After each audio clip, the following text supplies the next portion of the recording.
Section 5.2 Honors Algebra 2 is going to be factoring.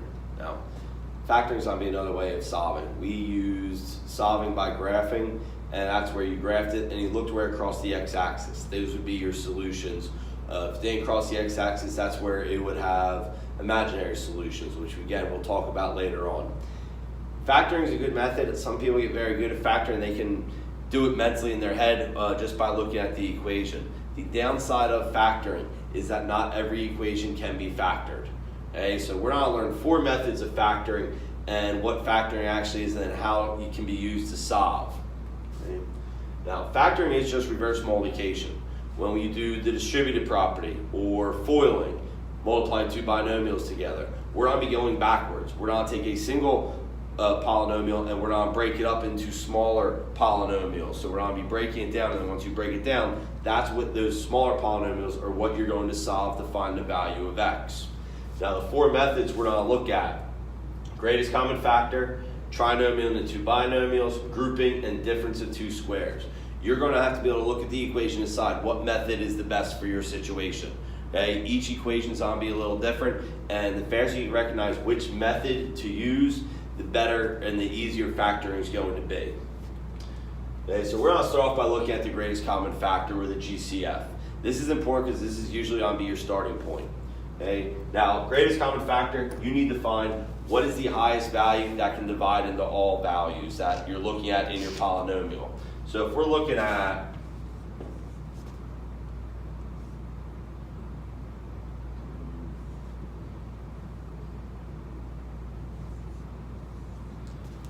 (32, 16, and 28), I want to know, okay, what value is the highest value that divides into all of them?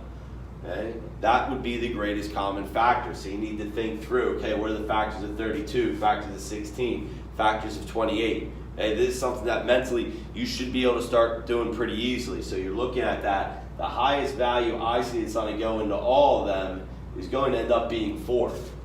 Okay, thinking of all the factors, 4 goes into each one of those evenly, and that's what you're going to have to decide looking at polynomials. Now you're going to have to deal with variables and exponents as well. Okay, so we'll look and see about those when we start looking at our examples.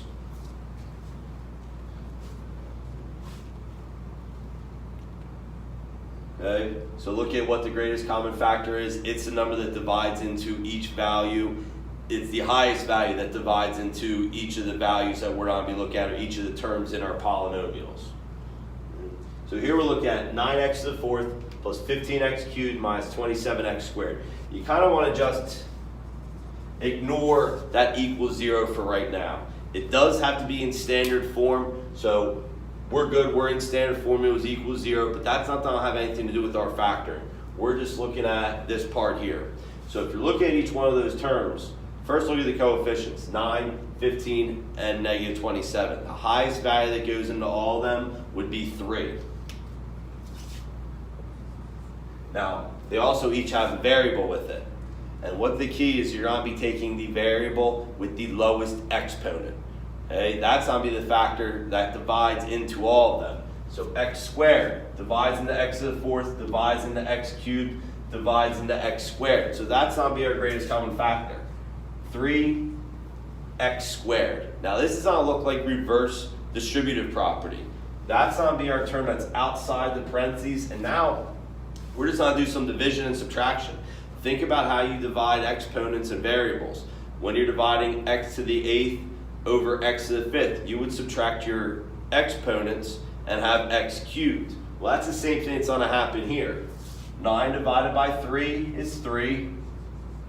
X squared, 4 minus 2 is 2. 15 divided by 3 is 5. And that's just going to be x. 3 minus 2 is 1. You don't have to put the 1 there. If you want to, you're more than welcome to. And negative 7 divided by 3 is negative 9. And since 2 minus 2 is 0, there's no variable in that term. Okay? That would be it. 3x squared times 3x squared plus 5x minus 9, you can see that looks like a distributive property where you would just distribute through. So greatest common factor is basically reverse distributive. 8m to the 5th plus 18m cubed. Again, here it's equal to f of x. So it's in standard form. Just ignore that f of x right now. 8m to the 5th plus 18m cubed.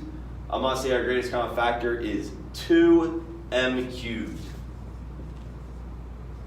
It's the lowest exponent, and 2 is the highest value that divides in both 8 and 18. Divide, subtract your exponents. 4m squared plus 9. 3 minus 3 is 0, so there's no variable at the end. 25a cubed b squared minus 30a squared b to the 5th plus 15a b to the 4th. More than one variable, but that's fine. You're still just doing this the same way. 25, 30, and 15. We're going to have 5.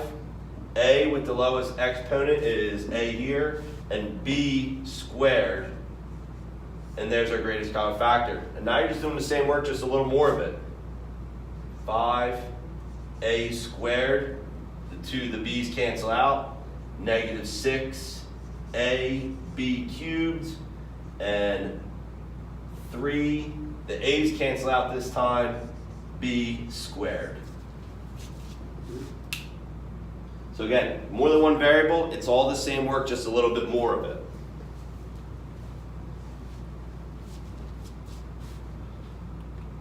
And let me get rid of that last piece there.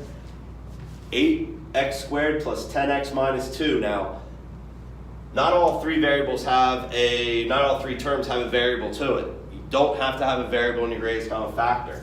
8, 10, and 2. 2 is going to be our greatest common factor. That 2 doesn't have an x. It's a constant. So now we just do 4x squared. The variables all stay the same. Plus 5x minus 1.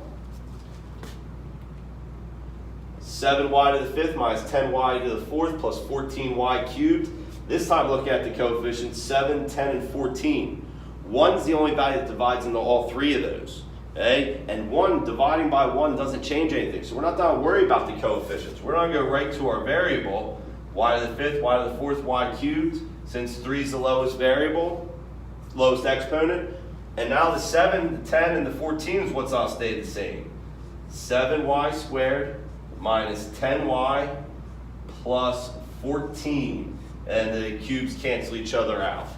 Okay? So you don't need to have a variable. You don't need to have a coefficient. And the last part here, last example, negative 80h to the 7th minus 40h to the 5th plus 50h squared. Our leading coefficient is negative, so our greatest common factor is going to be negative. That's the key here. Make sure you're looking at the leading coefficient. So we have negative 10h squared. That's our lowest exponent. Now just watch your signs. 8h to the 5th plus 4h cubed minus 5. Okay, so just watch your signs when you're doing that. Since we're dividing by negative 10, negative 8 divided negative 10 is positive 8. We have positive 4 and then negative 5. And the whole subtraction with the exponent, that stays the same. Okay, so there's the first method, factoring by greatest common factor.